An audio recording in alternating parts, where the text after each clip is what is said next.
Monsieur le ministre, la parole est à Monsieur Philippe Meunier. Merci, Monsieur le Président. Ma question s'adresse à Monsieur le Premier ministre, à qui je demande de maîtriser ses nerfs et sa gestuelle menaçante à l'égard de l'opposition.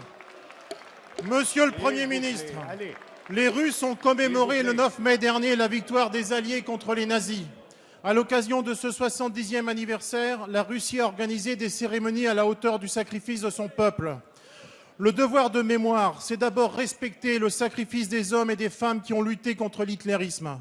Cette lutte contre le nazisme et son idéologie mortifère dépasse sans commune mesure tous les désaccords que vous pouvez avoir à l'égard du pouvoir actuel russe. L'absence de François Hollande ce 9 mai à Moscou est une faute morale à l'égard des volontaires de l'escadrille Normandie-Niemen et des résistants qui ont tout sacrifié dans leur combat aux côtés des troupes russes jusqu'à la chute du Troisième Reich. Une faute politique s'agissant de la politique étrangère de la France. Madame Merkel, qui a le sens de sa fonction et de ses responsabilités, s'est rendue le 10 mai dernier à Moscou pour déposer une gerbe devant la flamme du soldat inconnu en mémoire des soldats russes tués lors de la Seconde Guerre mondiale. François Hollande, préférant faire des pieds et des mains pour obtenir un entretien avec un dictateur cubain, au lieu d'être aux côtés du peuple russe qui nous a permis de retrouver la liberté, n'a pas été à la hauteur de sa charge de président de la République française. Le 6 juin dernier, le président de la Russie n'a pas hésité à venir en Normandie, montrant ainsi que le sacrifice de nos deux peuples était bien supérieur aux griefs et aux reproches qu'il pouvait avoir à l'égard de votre gouvernement. Monsieur le Premier ministre, quand allez-vous mettre fin à cette posture et cesser cette politique absurde à l'égard du président de la Russie qui vont à l'encontre des liens qui unissent nos deux peuples et des intérêts de la France ? Merci. La parole est à Monsieur le Premier ministre Manuel Valls. Monsieur le député, gardez ses nerfs, notamment quand on parle du président de la République, c'est un conseil que vous pourriez d'abord vous appliquer à vous-même.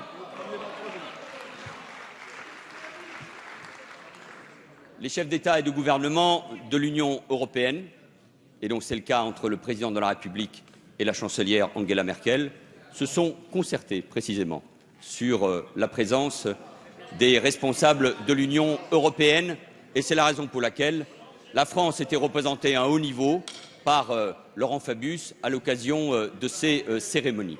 Je voudrais apporter deux autres éléments dans ma réponse en vous répondant très directement.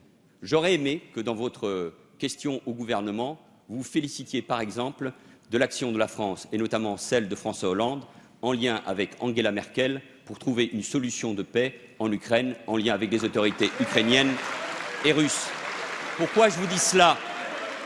Puisque M. Le Maire, tout à l'heure, parlait d'unité nationale. Il serait bon que sur ces questions-là, au lieu de charger en permanence le président de la République, notamment quand il y a des réussites de politique étrangère, car il est bien là le fond du problème. La parole de la France est aujourd'hui respectée. Son autorité est reconnue, grâce notamment aux interventions au Sahel, en Afrique, pour défendre nos valeurs et pour lutter contre le terrorisme.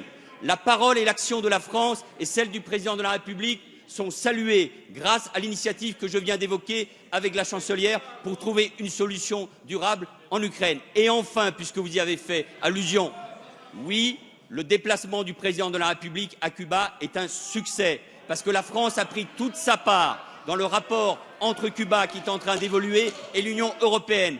Et parce qu'après les décisions du président Obama, il s'agit aussi d'un message important pour la Caraïbe, pour l'Amérique centrale et pour l'ensemble de l'Amérique latine. Alors, monsieur le député, plutôt que d'être dans l'opposition stérile, plutôt que d'être uniquement le porte-voix de celui qui critique en permanence le président de la République parce que ce dernier l'a battu en 2012, soyez davantage fiers de l'action de la France à l'étranger.